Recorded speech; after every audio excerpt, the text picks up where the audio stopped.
ဒါဆိုရင်အခုဒီမှာပြောတော့ Interior ပေါ့နော် IGP Okay ဒါဆိုရင် Exterior Gateway Protocol ဒီဘယ်မှာသုံးတာလဲ route used for the routing between AS ဟုတ်တယ်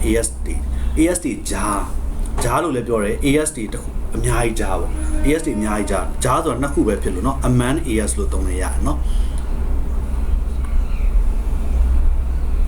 Amman ASD ဂျားဆိုလိုချင်တာကဒီလိုမျိုးပေါ့ဆရာတို့ကဒါကအဲ့ဒါတလုံးထိုင်ပါလို့မနားလေးတွေမှာ sample ချိန်ပြရတယ်အနားတခုเนาะဒါ AS တခုပေါ့ဟုတ်ပြီเนาะအော်ဒါရှိနေ single ချိန်ထားโอเคเนาะဒါနောက်ဒါ AS တခုထိုင်ပါ AS တရားဒါနောက်ထပ် AS ဆိုတော့မဆွဲပြတော့เนาะ AS 200ဒီမှာတော့ဒါရှိလိမ့်မယ်เนาะ Interior ပိုင်းဒါ resume မြင်သွားပြီလေဟာလား AS 300စရှိမရှိဒီလိုဆိုရင်ဒီလိုချိန်တာဒါ Amman AS လို့ခေါ်တယ်ဟုတ်နော်ဒီလိုလည်းချိန်တာရှိဟုတ်နော်ဒါ AS တွေတခုထပ်မကဘာလို့လဲရလဲချိန်လို့ between ဆိုတာတခုနဲ့တခုကြားပဲဆိုတာလीเนาะโอเคဒါကြောင့်မို့တခုထပ်မကလည်းဘာလို့လဲချိန်လို့ရတယ်เนาะဒီလိုနားလည်တာမှာเนาะโอเคဒါကြောင့်မို့ Exterior Gateway Protocol ဒီ used for routing between မတော့เนาะ used for routing Amman AS ရမလားโอเคဘာတူလဲ exam က PGP v4 โอเคကောင်းပြီ Interior ထဲမှာဘယ်လိုရှိမလဲ RIP မှာတော့ version 1 version 2နှစ်ခုရှိလို့ရေးပေးထားတယ်เนาะ RIP တကယ်သုံးတာတော့ RIP သုံးမှဆိုတော့ version 2နဲ့ပဲဆက်သုံးပြပါတော့မှာ version 1ကသုံးစားမရအောင်เนาะโอเคဘာကြောင့်လဲဆိုတော့အရှိကြောင့်သိသွားလိမ့်မယ် EIG ကပြီးเนาะပြီး OSP ရเนาะဟုတ်လား RIP နဲ့ EIG နဲ့ရှင်တော့ EIG ကတော့ပိုကောင်းတယ်เนาะဟုတ်လားဒါပေမဲ့ EIG က Cisco proprietary ဒါ Cisco router တွေမှာပဲပါတာเนาะဒါပေမဲ့အရင်ကောင်းလားဆိုတော့ list state လောက်သုံးစားမရအောင်ဟုတ်ပြီเนาะဒါကြောင့်မို့လို့တကဘာတော့နောက်ပိုင်းနေအခု site provider အကုန်လုံးဘာပဲပြောင်းသုံးတာလဲ list state OSP at INS တကယ်သုံးတာ INS သုံးတာကျောင်းပါလားเนาะ INS ဘာလို့လဲဆို site provider တွေရဲ့ဘက်ဘုံက INS နဲ့ဒီဆိုအဲ့ပေါ်နေ MPLS ပြန်အောင်ကြာတော့ပိုကောင်းတယ်ဆိုတဲ့အကြောင်းရင်းကအခုဆရာပြောလိုက်ရင်ကနည်းနည်းเนาะဒါတော့ဆရာတို့ပုံမှန် OSP က area တွေသတ်မှတ်တယ်မာဒီ area တွေချိန်တဲ့ခါကျဘက်ဘုံ area နဲ့မထိတဲ့ကောင်ဆိုတော့ virtual link တွေပြန်ထိုးရအဲ့လိုထိုးရတဲ့ခါကျတော့ handle လုပ်ရတာ administration ကအရင်များတယ် INS ဆိုပြီးသွားတယ်အဲ့မလို့တော့တကယ်တော့ OSP နဲ့ INS နဲ့ရှင် INS ကပို့လွယ်တာ command လည်းလွယ်တယ်သူ့ကိုလုံးဟာလည်းလွယ်တယ်เนาะသူ protocol လွယ်တာဒါပေမဲ့ဒီမှာတော့မပါလို့ OSP ကခက်တယ် theory အစရှုပ်သေးမှာ command အဲ့လောက်မခက်ဘူးเนาะ command ကိုပြောတာမဟုတ် theory မှာလေဟုတ်လားဟိုပြီးတော့ INS ရဲ့ theory ကရိုးလေရိုးရှင်နဲ့လောက်သွားလဲရှင်းတယ်ဒါပေမဲ့ခက်တာမြင်တဲ့အတိုင်းပဲလေစစ်စင်နေမှာမပါဘူးမပါတော့ဆရာလည်းသိမေးချင်ပါလေเนาะဟာလားအဲ့တော့ MB ထပ်တတ်ပါကွာ Okay ကောင်းပြီเนาะဖတ်ကြည့်အောင် Okay distance vector နဲ့ list state ကို compare လုပ်ပြနော်အဲ့တော့သူ comparison လုပ်ပြတဲ့ပုံစံကကြတော့ distance vector ဆိုတာသူ route vertex vector သူ route vertex vector ဆိုတာနော် route vertex vector of distance and downward direction ဒီလိုတုံးနော်ပြီး incomplete view of network topology ဒီလိုနော်ဟာလားဒီတိပဲလေးနားလဲနော် နောက် W တစ်ခုလုံးမြင်နိုင်ဆိုရင်မရှိဘူးဒါ generally တဲ့เนาะဟာလား UV အဖြစ် periodic update တဲ့ periodic update ဆိုတာ raw update လုပ်တဲ့ခါကျရင်လေပုံမှန်အချိန်တစ်ခုကိုတုံးပြီးတော့ update တွေလုပ်နေကြတာဖြစ်တယ်တဲ့เนาะဒီလိုမျိုးလေးအဲ့တော့ဒီမှာ raw vertex vector and distance ဆိုတာလေးပြအောင်เนาะဒီဒိတ်ပဲလေးอ่ะဆိုလိုချင်တာကဥမာကျွန်တော်က router လေးတွေချိန်ထားတယ်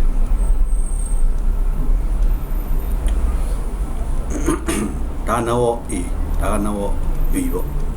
เนาะ okay ဒီဘက်ချမ်းကိုကြည့်နေတယ်เนาะဒါသူ့ရဲ့ network ပေါ့ဒါပါ C ပေါ့ပါဒီ router အနေနဲ့ကြည့်အောင်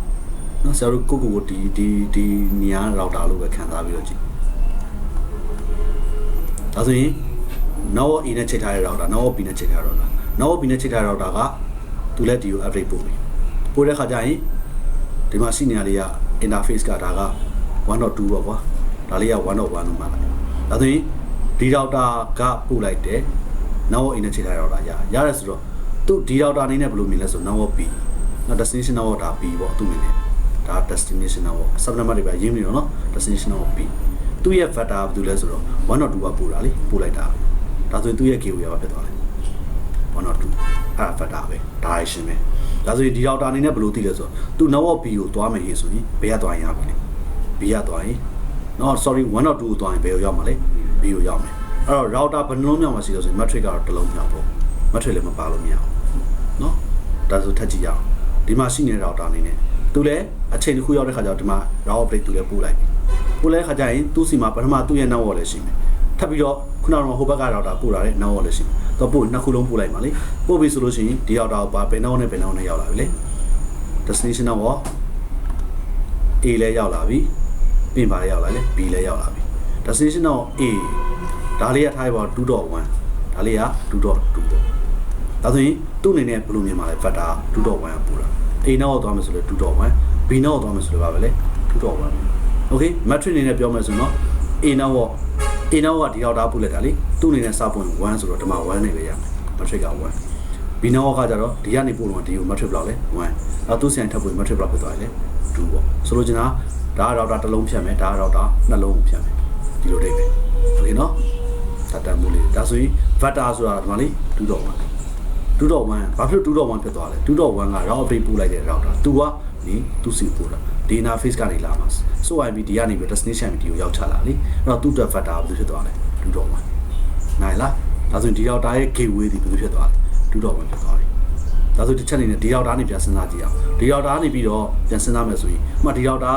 နောက်ဒီမှာ router network နဲ့ချိန်ထားတဲ့ router ဘာလုပ်မှာလဲ route update ပို့မယ်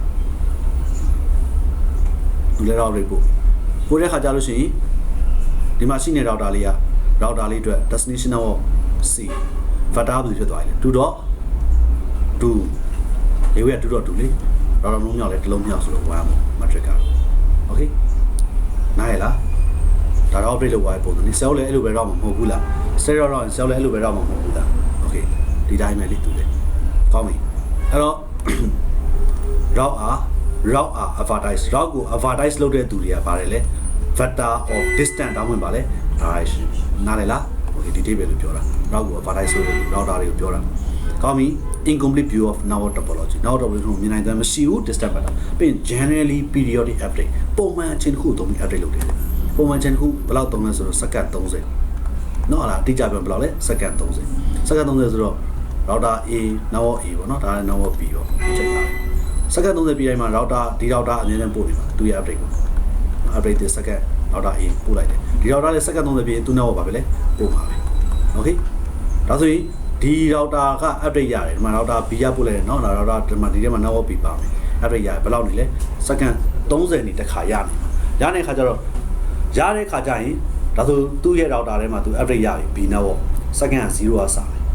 okay 0 1 2 3 4စက္ကန့်လေးတွေတက်နေမှာစက္ကန့်30ပြည့်တာနဲ့ဒီဘက်က update တွေရတယ်ဆိုတေချာပေါ့စက္ကန့်30မဟုတ်တော့သူအစနေ0ကနေပြန်စတယ်ဒါဆိုအချိန်လေးမှာပါရနော်ဆိုတော့နားရလာမသိဘူး routing table ထဲမှာကြည့်လိုက်ရင်အချိန်လေးမှာပါနေမှာဒီ update လေးကဘယ်ချိန်ဘယ်နှစက္ကန့်ရှိဘယ်နှစက္ကန့်ရှိဘယ်နှစက္ကန့်ရှိစက္ကန့်30နေတိုင်းမှာအမြဲတမ်းဘာဖြစ်သွားမလဲပြန်ရော့သွားမယ်တန်ဖို့မရော့ဘူးဟေးဆိုရင်တော့တေချာတယ်ဘာဖြစ်သွားလဲဒီဘက်က router အဲ့နောက်ဖယ်ထုတ်လိုက်လို့မရှိတော့လို့သူ့ဘက်ကဘာလုပ်တာလဲ update မပို့တော့ဆို तू လောက်ရမှာစဉ်းစားရမှာလေ तू routing table နဲ့ဘာလို့ပြင်မရမှာလဲဒီနောက်ဖယ်ထုတ်ပြင်မရအောင်အဲ့လိုချိန်လေးတွေဒါတော့ပုံမှန်ချိန်တစ်ခုကိုသုံးတာဘာလို့ခေါ်လဲ periodic update ဆိုတာပုံမှန်ချိန်တစ်ခုသုံးပြီးတော့ route update တွေကိုပို့နေတာဟုတ်ပြီနော် okay ဒါဆိုရင်ဒီလိုမျိုးစက္ကန့်30တစ်ခါပို့လိုက်သူလေသူ့ဘက်ကလည်းစက္ကန့်30နေတစ်ခါပို့လိုက်အဲ့လိုပုံမှန်ချိန်တစ်ခုသုံးပြီးတော့အများနဲ့ပို့နေမှာနော်စက္ကန့်30ပြည့်တိုင်းမှာပို့မှာပို့ရင်ဘာပို့မှာဆိုတော့ full routing table တစ်ခုလုံးပို့တာသူတို့ကမိမိထဲမှာစီးစီးများ network တွေအားလုံးဒီဘက်မှာ router ထပ်ရှိအောင်ဒီမှာ router single တွေ update လုပ်ထားကြတာလေဟုတ်လားအဲ့လိုလုပ်ရင်းနဲ့အဲ့ routing table အကုန်လုံးရှိမှ network တွေပို့နေမှာသူတို့ကသူလည်းပို့ကိုလည်းပို့ပြီးသူကလည်းဒီဘက်ကိုပို့မယ်ဒီဘက်ကဒီဘက်ပို့မယ်ဒီဘက် router ရတဲ့အတော့ကိုလည်းဒီဘက်ပို့တရားထပ်ပို့အဲ့လိုစက္ကန့်30ပြည့်တိုင်းနေပါလိမ့်ပဲတစ်ခုပို့နေကြဟုတ်ပြီနော်ဒါဆိုရင်ပထမအဆုံး network တွေစားချိတ်တဲ့အချိန်မှာဆိုရင်ချက်ချင်း update မဖြစ်ဘူးအချိန်တစ်ခုစောင့်နောက်ချိန်တစ်ခုစောင့်နောက်ချိန်တစ်ခုစောင့်နော် okay 10မိနစ်လည်းဖြစ်နိုင်တယ်2မိနစ်လည်းဖြစ်နိုင်တယ်နောက်အများသူဟုတ်ပြီနော်အဲ့ဒီလိုချိန်ကြရင်တော့ဘာဖြစ်သွားလဲ route update router အားလုံးမှာ update လုပ်တာပြီးသွားလိမ့်မယ်ပြီးသွားပြီမဲ့လေဘာလုပ်နေဦးမှာပဲလဲပို့နေဦးမှာပဲဘာလို့အဲ့လိုမျိုးချိန်တိုင်းပို့နေရလဲရှိတော့တဲ့ဒီ network ကရှိသေးလားမရှိတော့ဘူးလားသူတို့သိဖို့လိုတယ် okay ဒါဆိုအချိန်နဲ့သူတို့ကစဉ်းစားဆုံးဖြတ်တာပေါ့ရလာစက္ကန့်30နေတိုင်းမှာအမြဲတမ်းပို့နေမှာဆိုဒီရောက်လေးတစ်ချောင်းရောက်လာရင်စက္ကန့်0ကစမယ်1ကစမယ်2ကစမယ်သူဟိုဘက်ကစက္ကန့်30ပြန်တစ်ချောင်းထုတ်လိုက်ပြီဆိုရင်29စက္ကန့်ပြီးတာနဲ့နောက်ထပ် update တစ်ခုသူပြန်ရနေရမယ်အဲ့ဒါဆိုအဲ့ဒီတော့လေးကဘယ်ကနေပြန်စပါလဲ0ကနေပြန်စပါဒီလိုပြန်လာနေတာအဲ့လိုမျိုးမြဲတယ်အကဲများပို့နေတဲ့ update ထဲမှာကိုလက်ခံရရှိပြီးသား network အဲ့ network ကစက္ကန့်30အထက်ကျော်သွားရင်ဘာဖြစ်သွားလဲတစ်ဖက်က router ပို့လိုက်တဲ့ update ထဲမှာအဲ့ network မပါလာတော့လို့ပဲမပါလာရင်သူ့မှာစက္ကန့်ကျော်သွားပြီလေစက္ကန့်30အတွင်းမှာနောက်ထပ်စက္ကန့်အသစ်ပြန်တစ်ခုပြန်ဖြစ်သွားမယ်လေ မြင်လားမသိဘူးအဲ့တော့စက္ကန့်30ကြော်သွားပြီဆိုတည်ကြတယ်သူတို့စောက်မှာလားချက်ချင်းဖက်ထုံးမှာဒါမျိုးရှိသေးတယ်စောက်မယ်ဆိုလို့ရှိရင်ဘာသူစောက်တဲ့ reason ပေါ့ဘယ်လိုကြောင့်စောက်တာလဲဟိုဘက်ကတော့ဒါ power ပိတ်သွားလို့လား reset ကျသွားလို့လားဟုတ်ပြီနော်အချိန်တစ်ခုသူခဏစောက်မယ်လေမဟုတ်ရင်ပြန်ပြီးတော့ချက်ချင်းဖြတ်ချလိုက်ရင်ဘာလုပ်ရတော့မှာလဲ average ပြန်စောင့်ပါလို့အဲ့လိုမျိုးရှိရလေအဲ့တော့သူကနော်ဒါမျိုးလေးလောက်တာရှိ okay ဒါသူနားလည်မယ်နော် periodic update ဆိုတာအချိန်ပုံမှန်အချိန်တစ်ခုသုံးပြီးတော့ update လုပ်တာ router လုံးလုံးကြောင့်မှအချိန်ရှိတယ် okay အဲ့တော့ list state ကြတော့ complete view of network topologies created ဖန်တီးထားတယ်တဲ့နောက်တစ်ခုမြင်နိုင်စွမ်းကိုဖန်တီးထားဘယ်ထဲမှာဖန်တီးလဲဆို database ထဲမှာဖန်တီးထားတာ update are not periodic update မဟုတ်ဘူးတဲ့သူတို့ကြတော့သူတို့ periodic update ဆိုတော့လုံးစရာမလုံးသူတို့ကဘာနဲ့သွားဆို trigger တဲ့ update နဲ့သွားတယ်အဲ့တော့ခုနကတော့ဒါက periodic update အခုပြောမှ trigger တဲ့ trigger ဆိုတာမောင်းဖြုတ်ချလိုက်တဲ့သဘောမျိုးပေါ့သူကဘယ်လိုမျိုးလဲဆိုတော့မှဒီတော့ဒါစစချင်းမှာတော့သူ့ရဲ့ network ကိုပို့လိုက်မယ်ဟောငါ information ငါတွေမှာဒီမှာ network A ချိန်ထားမယ်နော်ဒီ diagram နဲ့ပြန်ပြရမယ်နော် network ချိန်ထားမယ် okay A ရဲ့ B ရဲ့ C နော် C ရဲ့ချိန်ထားတယ်ပို့လိုက်ပြီဒီတော့ဒါလည်းဒီ network ဒီ router ထဲမှာရှိတဲ့ information database ဆက်သိမ်းလိုက်တယ်တိုင်းဝါနော်သူ database okay ပြီးရင်ဘာလုပ်လဲဆိုတော့အဲ့ဒီ router information ထပ်ပြီးတော့သူစီထပ်ပို့ okay သူလည်း database ဆက်သိမ်းလိုက်ပြီ R4 ကလည်းသူစီပို့မယ် okay database ဆက်သိမ်းလိုက်ပြီအဲ့လိုပဲ R2 ကသူစီထပ်ပို့မယ် database ဆက်သိမ်းလိုက်ပြီ R3 ကသူစီထပ်ပို့မယ် database သိမ်းလိုက်ပြီပြီးတော့လည်းထပ်ပို့ okay database ထဲမှာအားလုံးစုံသွားပြီမြင်လားမသိနော်ဒါ first time ပေါ့အားလုံးစုံသွားပြီဆိုတဲ့ချိန်ညာရင်နောက်ထပ် update တွေဘာမှထပ်မပို့တော့ဘယ်ချိန်တော့ပို့မှာဆို trigger တဲ့ဆိုတာ R4 မှာအဲ့ချိန်မှာနော်လားနည်းနည်းမထားရပါတော့တစ်လားနှစ်လားလောက်ဒီ network က run နေပြီနော်လားတစ်လားနှစ်လားလောက်နေတဲ့ခါကျတော့ network 3ခုထပ်တိုးတယ်အဲ့လို network 3ခုတိုးလိုက်တဲ့ချိန်မှာတိုးလိုက်တဲ့ပြန်နဲ့အဲ့တိုးတဲ့ network ကိုပြန်ပို့မှာတိုးမှပို့မှာနော်တခုခု network ကိုတိုးတာပဲဖြစ်ဖြစ်ဒါမှမဟုတ်အဲ့ရှိနေတဲ့ network ကိုအဲ့ network တစ်ခုပေါ့တာဖယ်ထုတ်လိုက်တာပဲဖြစ်ဖြစ်အဲ့လိုချိန်ကြတော့မှဒီ network ဖယ်ထုတ်ကြောင်းပြောမယ်တိုးရင်တိုးကြောင်းပြောမယ်အဲ့လိုမျိုးသွားတဲ့ update ကိုဘာလို့ခေါ်လဲ trigger တဲ့ update နားလည်လားပုံမှန်ချိန်တစ်ခုကိုတုံးတာလဲ trigger တဲ့ update နဲ့ဘယ်ရပိုကောင်းလဲဘာလို့ပိုကောင်းလဲလို့ပြောရတာအချိန်မဆောင်အောင်ပြီးတော့AR traffic တွေက network delay ပေါ်မှာသွားနေဦးမှာလား okay နားလည်လား AR တွေမသွားတော့လေအဲ့တော့ဒါဆို link ပေါ်မှာတင်ဆောင်ထားတဲ့ဒီ packet တွေရဲ့ loading raw update packet အများနဲ့သွားနေမယ်ဆိုလို့ရှိရင် network များလာရင် routing table site ကလည်းကြီးလာမှာเนาะပြီးတော့ periodic update ပြီးတော့ distance vector ကြီးက full routing table update ပို့တာเนาะ distance vector ရဲ့ routing protocol ဘယ်လိုပို့တယ်ပြောတာလဲ full routing table သူ့မှာ network 10ခုရှင်သူ10ခုလုံးပို့အခုတရားရှင်ခုတရားသူပို့မှာเนาะ okay အဲ့ဘာလို့လဲစက္ကန့်30နေမှာအများကြီးပို့မနေရဘူးလား okay လိုလား list ကလိုလားအဲ့ဒါမျိုးလုံးတိုးမှပို့တာရော့ရင်လည်းရော့သွားကြောင်းချက်ချင်းတန်းပို့ပြီးပို့တဲ့ခါကျရင် table တစ်ခုလုံးသုံးပြီးပို့တာမဟုတ်เนาะ routing table တစ်ခုလုံးသုံးတာမဟုတ်ရော့ရင်ရော့သွားတဲ့ network တစ်ခုရော့သွားကြောင်းတန်းပို့ network 3ခုတိုးလာရင်တိုးလာတဲ့ network 3ခုကိုပဲပြန်ပို့မယ်ဒီလိုသွားတာ okay เนาะအဲ့ဒါဝါဆက်နေချင်းကုန်မြင်ရတယ်ဟုတ်ပြီနော် okay လက်တွေချိန်တဲ့ခါကျရင်တွေ့ရမှာနော်ဒါတွေ replay အဲ့ခါကျဝါဆက်နေတဲ့ဆက်ဖတ်ရမှာတွေ့လိမ့်မယ် okay ကောင်းပြီဒါဆိုရင်တော့ဒီလောက်ရှင်းပြရင်နားလည်ပါပြီနော် distance vector နဲ့ list state ဒါဆိုရင် list state routing protocol တွေရဲ့ route update ပို့တဲ့ပုံစံဒီဘယ်လိုသွားမှာလဲဆိုရင် partial update trigger နဲ့သွားတယ် partial update ဆိုတာ routing table တစ်ခုလုံးပို့တာမဟုတ်ဘူးလိုအပ်ရင်လိုအပ်တဲ့အပိုင်းစလေးကိုပဲကွက်ပြီးတော့ပို့တာအပိုင်းစပို့လို့ partial update ဘယ်လိုပို့တာလဲအဲ့ဒါကိုtrigger ဆိုတာတိုးလာမှပို့မှာ periodic update တွေဒီဘယ်လိုသုံးလဲဆိုတော့ full routing table update နဲ့သွားတယ် full routing table update ဆိုတာ routing table တစ်ခုလုံးကိုသုံးပြီးတော့ပို့တာဟုတ်ပြီနော် okay ကိုယ်ကပြသိမယ်နော် periodic update ဘယ်လိုသုံးလဲ full routing table update ကိုသုံးတယ် partial update trigger တဲ့ update ကိုသုံးတယ်ရမယ်နော် okay ကြည့်အောင် distance vector ရဲ့ပုံစံလေး distance vector မှာအခုကြောက်တွေ့နေရတယ် router A ရဲ့ပုံစံလေး router A ကဘယ်လိုသိကြလဲဆိုတော့တဲ့ဟုတ်လားသူ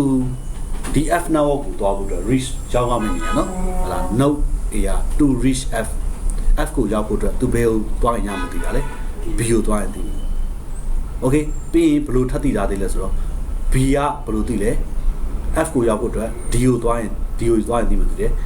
D ကလည်းဘယ်လိုပဲသိတာလဲ F ကိုရောက်ဖို့အတွက်E ကိုသွားရင်သိမှသိတယ် E ကနေ F okay ဒီလိုပုံစံမျိုးပေါ့ ဒါသွားမယ် A ကနေ B သူဒါသိတာလေအဲ့ B ကလည်းဘယ်လိုပဲသိတာလဲ D ကိုသွားရင်သိမယ်ပြီး D ကနေလည်းဘယ်လိုသိတာလဲ E E ကနေဘယ်ကိုသွားမှာလဲ F okay ဒီလိုသွားမယ်ဒါဘယ်သူရဲ့ပုံစံလဲ distance ပဲအကဲအများ link တစ်ခုတောင်းသွားရင်သူချက်ချင်းတမ်းမသွားနိုင်ဘူး okay နော် list state ကြည့်ကြည့်အောင် list state တွေကဘာဖြစ်လဲဒေါက်တာတစ်လုံးချင်းစီကအဲ့နောက်တစ်ခုလုံးသူတို့မှာဘာဖြစ်လဲမြင်နိုင်စွမ်းရှိတယ် database ကိုကြည့်တာနဲ့သိနေရနော်ဆရာရှိအောင်အဲ့ database ကိုဆရာတို့လုပ်မှာလုပ်ပြီးတော့အဲ့မှာ topology ပြန်ဖော်ခိုင်းမှာအဲ့ဒါကိုကြည့်ပြီးတော့ကိုယ့်ဘက်တွေပြန်ဖော်ရမှာလား topology နော်ပြန်ဖော်မြင်လားမမြင်လားကိုယ်ကိုယ်တိုင်ပြန်ကြည့်ဟုတ်တယ်လေကိုလည်းကို router လို့ခံစားပြီးတော့ဆရာ database ဆွဲချပြရတယ်အဲ့ database ကိုကိုယ့်ဘက်တွေကဘာလုပ်ရလဲပုံပြန်ဖော်ရတာဒါလေးပါပဲဟုတ်ပြီနော်အဲ့တော့ကိုတော်မှမြင်သွားတယ်ဆိုရင် router မမြင်ဘူးလားဒါပဲဟုတ်ပြီနော် okay ဒါမှ list နော် OSPF ကြိုက်တယ်ဆရာနော် link routing protocol မှာ link state OSPF IIS အဲ့နှစ်ခုကြိုက်တယ်နှစ်ခုလုံးကြိုက်နော်ဟာလားကောင်းပြီ link state routing protocol each node has a complete map of the topology တဲ့နော်ဟာလားlink state routing protocol မှာ node တစ်ခုချင်းစီမှာပြည့်စုံတဲ့ topology map ရှိတယ်ပြီးရင်ဘာလဲဆိုတော့ if a node fail တဲ့ node fail ဖြစ်သွားရဆိုရင် each node has calculate the new route တဲ့ route တစ်ခုပေါ့လေချက်ချင်းပြန်ပြီးတော့တွက်နိုင်တယ် okay နော်အောင်းမြင်ကြည့်ရအောင်ချက်ကြည့်နော်အေးအခုဆိုရင်ဘာဖြစ်သွားလဲ okay router D down သွားတယ် D down သွားတယ်ဆိုရင်ချက်ချင်းဘယ်ကိုပြန်သွားမှာလဲ B ကနေ C ကိုသွားပြီမယ်ပြီးရင် F ကိုရောက်ပြီနားလည်လားကောင်းပါပြီဒီကိုတိုင်းသိမယ်နော်ပြပါတော့ကောင်းပါပြီကောင်းပြီအဲ့တော့ထပ်ပြီးတော့ classify ထပ်လုပ်မယ်တဲ့ routing protocol ထပ် classify လုပ်မယ်နော်မပြီးသေးဘူး distance vector list state တော့သိပါပြီဒီကော classify လုပ်တာဘယ်လိုမျိုးထပ်လုပ်မှာလဲဆိုတော့ class full နဲ့ classless ဘာနဲ့လဲ class full နဲ့ classless class full ဆိုတာကဆရာတို့ IP address တွေတွက်တယ်သိမှလည်းတယ်မှာ IP address တွက်တာလေတင်ရသေးဘူးလားဒီပေါင်းဆရာခုနကတခုပြောလိုက်တယ်ဘာပြောလိုက်သေးလဲ IP address တွက်တာဝယ်ပြောတာလားIP address တွက်တာမတင်ရသေးနော် okay အဲ့ဒါတင်ရမယ်မတင်လို့မရတော့ဘူးတင်ရတော့ဟုတ်ပြီတစ်ချက်ကြည့်နော် class full routing protocol ဒါပေမဲ့တရားတော့နားလည်ပါတယ် class full routing protocol ဆိုတာ route update ပို့တဲ့ခါကျ subnet map information မပါတာ routing router နော် router လုံးကြောင်းမှာ route update ပို့ဆို subnet information မပါဘူးဆိုတော့ကျွန်တော်ကဘယ်လိုမျိုးပဲသူကသိမှာလဲဆိုတော့ 10.00 နောက်ဆရာခွဲတာ select24 နဲ့နောက်ခွဲတာလေဒါပေမဲ့ class full routing protocol တွေကဘယ်လိုပဲနားလဲဆိုတော့ 10.00 ဆိုတာ select အဲ့လိုပဲသူနားလဲ select ဆိုတာ 255.000 သိရနော် select 16ဆိုရင် 255.255.0 172ဆရာ 172.10.0.0 select 24နဲ့ဆရာနောက်ခွဲထားတယ်ဆရာခွဲတာ select ဘယ်လောက်လဲ24ဒါပေမဲ့ class full routing protocol ဘယ်လိုပဲပို့မှာလဲ select 16နဲ့ပို့မှာအဲ့တော့ class full routing protocol တွေက subnet information နားမလဲဘူးသူတို့တည်ထားတာဘယ်လိုပဲတည်တာလဲ class A ဆိုရင် class A ထဲမှာရှိတဲ့ IP ဆိုရင် 255.0.0.0 ပဲ class B ထဲမှာရှိတဲ့ IP ဆိုရင် 255.255.0.0 class C ထဲမှာရှိတဲ့ IP ဆိုရင် 255.255.255.0 တို့ဒီလိုပဲနားလည်တာဒါကြောင့်မလို့အဲ့လို routing protocol ဘာလို့ခေါ်လဲ class full routing protocol နှစ်မျိုးပဲရှိပါတယ် RIP version 1နဲ့ IGRP ပါနှစ်ခုတည်းပါကျန်တဲ့ဟုတ်လား RIP version 2 OSPF IIS EIGRP BGP okay နော်အဲ့ protocol တွေအားလုံးပါတယ်လေ classless တွေရမလားအထွေထူးပြောတာမလို့ classless လို့ပြောလိုက် classless ကဘာပါလဲ do set subnet mask in routing update ထဲမှာဘာထည့်ပါမလဲ subnet information မှာထည့်ပြီးတော့ပို့မှာ okay ရမယ်နော်ဒါဆို subnet ခွဲထားတဲ့ဟာတွေဆိုဘာနဲ့ပဲချိန်မှရမှာလဲ class routing protocol နဲ့ပဲချိန်မှရမှာ class 4ကချိန်လို့ရမလား okay အဲ့တော့ RIP version 1ဟိုလောင်းကိုလုံးဝ protocol နော် RIP version 1 IGRP ဒီနေ့ခေတ်မှာလည်းမသုံးကြတော့ okay နော်ဒါပေမဲ့သိဖို့အတွက်တော့ပြောပြတာနော် class full နဲ့ class full ဒီ RIP version 1နဲ့ IGRP နဲ့ EIGRP မပေါအောင်နော် IGRP အဲ့ protocol နှစ်ခုတည်းသာလျှင် class full ဖြစ်ပါတယ်ကျန်တဲ့ protocol တွေပါလေ classless ဆိုတာဘာကိုပြောရလဲ route တစ်လုံးနဲ့တစ်လုံး routing table update route message လေ route update လုပ်တဲ့ message တွေပို့ပါလေပို့တဲ့ခါကျရင် subnet information မှာထည့်ပို့လေဟုတ်ပြီနောက်တစ်ခု convergence ဆိုတဲ့စကားလုံးသုံးတော့ convergence တပ်ပေါ်ပုံနေရှောင်းမကြည့်နဲ့နော် convergence အဓိပ္ပာယ်က router တစ်လုံးနဲ့တစ်လုံး route update လုပ်တာ PC သွားတာဘာလို့ခေါ်လဲ convergence လို့ခေါ်တယ်မှတ်ထားပါ router တစ်လုံးနဲ့ route update လုပ်တာ PC သွားတဲ့အချိန်ဆိုတော့ convergence လို့ခေါ်တယ် okay ဆိုလိုချင်တာက router တွေကဆရာတို့ကျင်ညာလိုက်တယ်ဥပမာ RIP ပေါ့ RIP ဆိုရင် routing တွေပဲပို့တယ်ပို့တဲ့ခါကျပထမဆုံးသူတို့မှရှိနေတော့ပဲပို့မှာဟုတ်မနော်ပြီးတော့မှနောက်ထပ်နေပါသူနဲ့ချိန်ထားတဲ့နေပါထပ်ပို့တော့မှအဲ့ဒီ ရတဲ့ network ကိုနောက်ထပ်နေပါထပ်ဖို့အဲ့လို single နဲ့အချိန်ကြီးသုံးပြီးပို့လိုက်တဲ့ခါကျနောက်ဆုံးဘာဖြစ်သွားမလဲ routing table တစ်ခုလုံးပြည့်စုံတဲ့ routing router တစ်လုံးချင်းစီရသွားပြီအဲ့ဒါကိုတော့ဘာဖြစ်တယ်ခေါ်လဲဆိုအဲ့ချိန်ကျတော့မှ convergence ဖြစ်တယ်လို့ခေါ်တယ်ဒီနေ့ပြောရင် router တွေတစ်လုံးနဲ့တစ်လုံး route update လုပ်တာပြီးစီးသွားတာကိုပြောလိုက်တာ okay နော် convergence mean ဘာပြောတာလဲ router တစ်လုံးနဲ့တစ်လုံး route update လုပ်တာပြီးသွားပြီလို့ပြောလိုက်တာ okay နော် route update ပြီးသွားအဲ့ဒါဆိုဘာဖြစ်ပြီလို့ပြောမှာလဲ convergence ဖြစ်သွားပြီလို့ဆရာကောမှာconvergence ဖြစ်သွားပြီ convergence ဖြစ်သွားပြီဆိုနားလဲရမှာဘယ်လိုနားလဲရမှာလဲ route update လုပ်တာပြီးသွားပြီလို့သိရမယ်ဟုတ်ပြီနော် okay မှတ်ထားအောင်စကားလုံးသုံးလုံးနေသိဖို့အတွက်ပြောပြပေးတာနောက်တစ်ခုက metric okay routing protocol တွေဒီတဲ့အကောင်းဆုံး route ကိုဆုံးဖြတ်ဖို့အတွက် metric နဲ့ဆုံးဖြတ်တယ်တဲ့ကျွန်တော်ချက်ပြမယ်နော်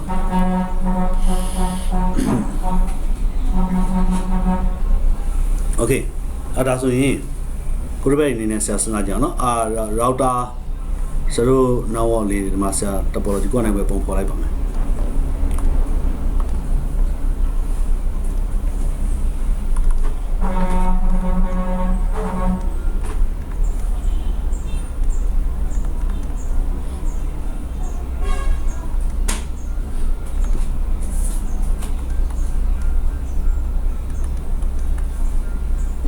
now be now see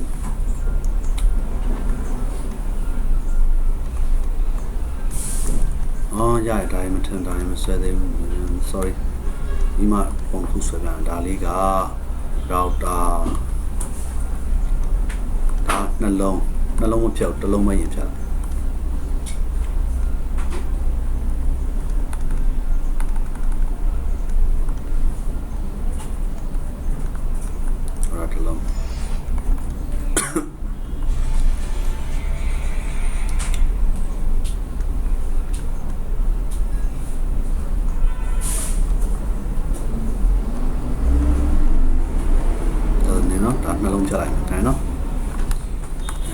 ခွဲခိုင်းမှာနော်ခဏလေးခုတစ်ပတ်တွေဘာပြောမလဲကြည့်အောင်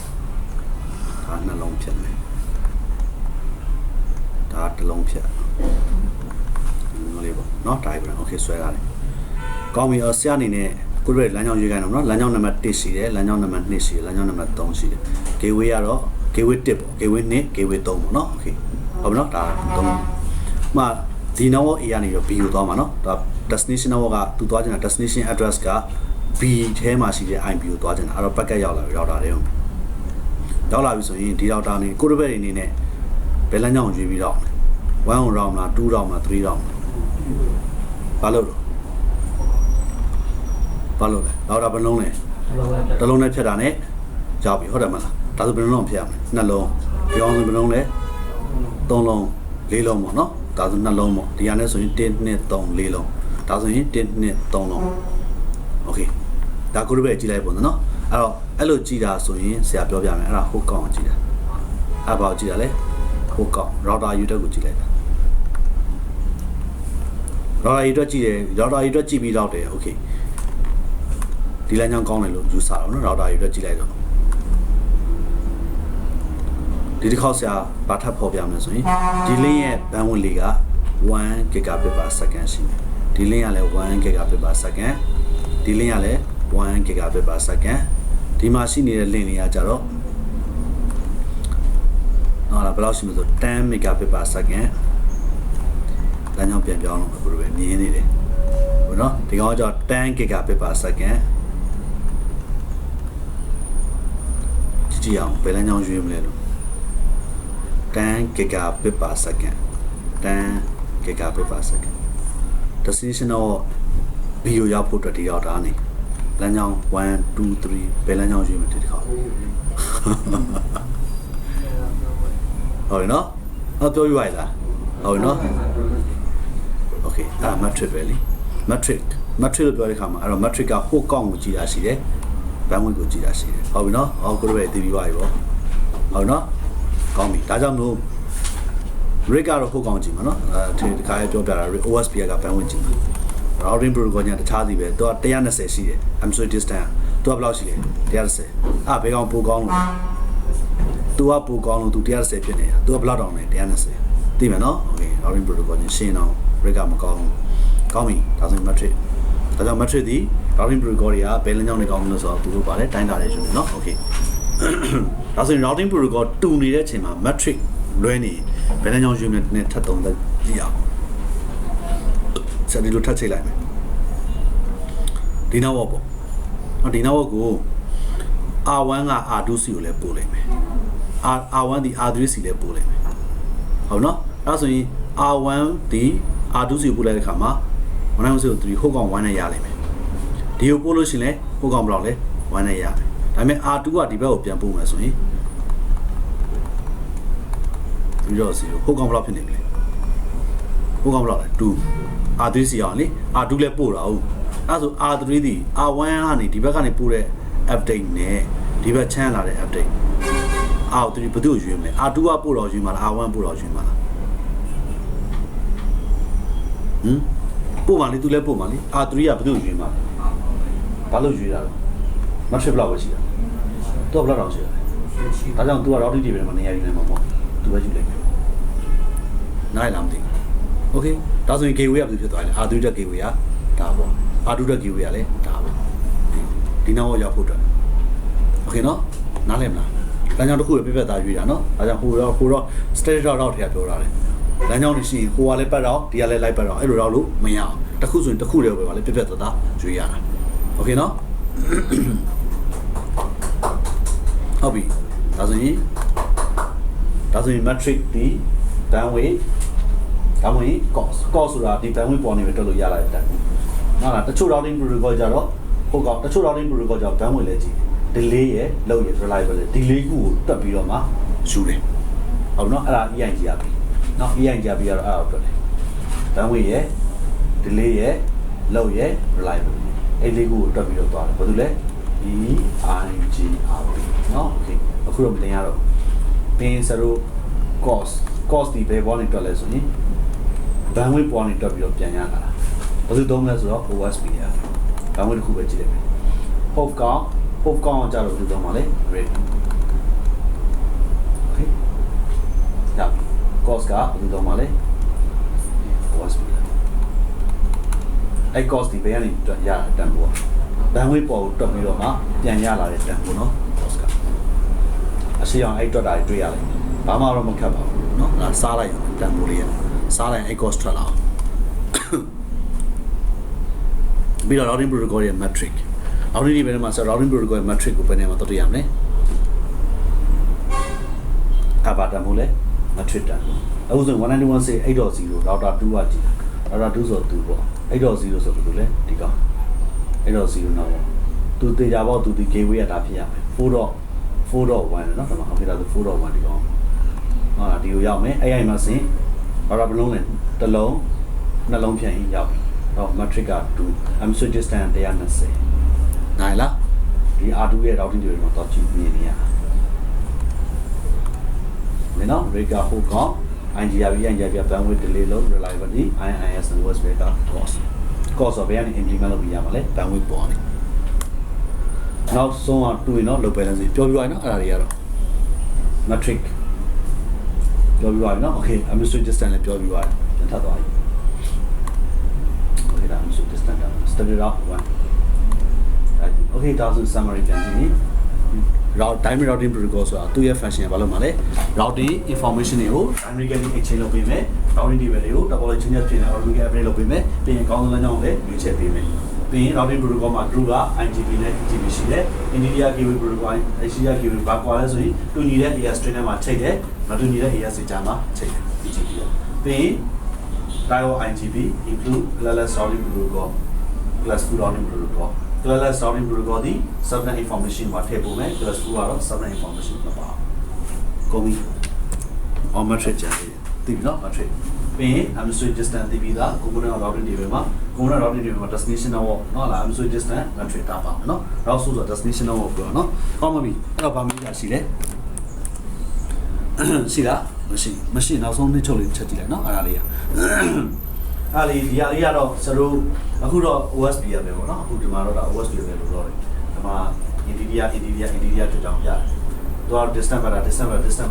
သူက hybrid ဆိုတာတကယ်တော့ hybrid routing protocol မရှိဘူးเนาะမရှိဘူး Cisco ကနေပြီးတော့နာမည်တက်ပြီးခေါ်လာတာတ tayar to distant factor ame tu ko tin da so tu a fan distant factor a jaw to link state တွေတချို့ယူသုံးတာเนาะ